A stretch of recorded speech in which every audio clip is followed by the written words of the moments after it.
আমার বরকে আজকে দীপাবলির গিফট দিয়েছে তার কোম্পানি থেকে। আর এই যে নিয়ে এসেছে বাড়িতে, যেখানে দুটো সুন্দর ব্যাগ আছে, একটা ব্যাগের মধ্যে আর একটা ব্যাগ, আর ব্যাগগুলোর ভিতরে আছে ড্রাই ফ্রুটস 3টে প্যাকেট। আর এই যে পাউচের মতো ব্যাগটা, ওটা আমার খুব পছন্দ হয়েছে। আমি বলেছি ওতে আমার মেকআপের জিনিসপত্র রাখবো। সব গিফট দেখে বিকেলবেলা দুজন মিলে ঘুরতে বেরিয়েছে এখন একটু পিছনে জঙ্গলের দিকে। দুজনে মিলে একটুখানি হেঁটে আবার বাড়ি চলে এলাম। আসার পথেও আবার আমাকে একটা আইসক্রিম কিনে দিয়েছে। আইসক্রিম কিনে দিয়ে আমাকে রুমের কাছে ছেড়ে চলে গেল বাজারে। আর তারপর আমি বাড়িতে এসে দেখছি, যখন ভিডিওটা অন করেছি, আমি ওখানে একটা ফুল তুলে কানে লাগিয়েছিলাম, গুজেছিলাম। আর ফুলটা কানে দিয়ে এত সুন্দর লাগছে আমাকে, যার জন্য একটুখানি ফোনের সামনেতে ঢং করে নিচ্ছিলাম।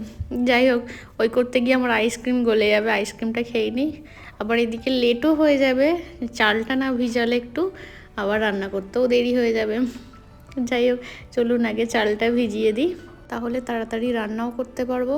আর বরাবর মাছ নিয়ে চলে এলে মাছও ধুতে হবে।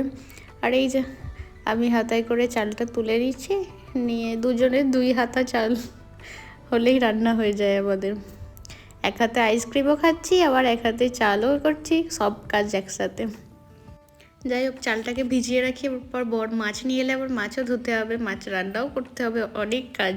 আর আপনারা কিন্তু কমেন্টে অবশ্যই জানাবেন আপনাদের দীপাবলির কি প্ল্যান আছে। আমাদের এখানে না দীপাবলিতে রঙ্গোলি দেয়, তো আমিও ভেবেছি আগের বছরের মতো এবছরেও রুমেতে রঙ্গোলি দেব।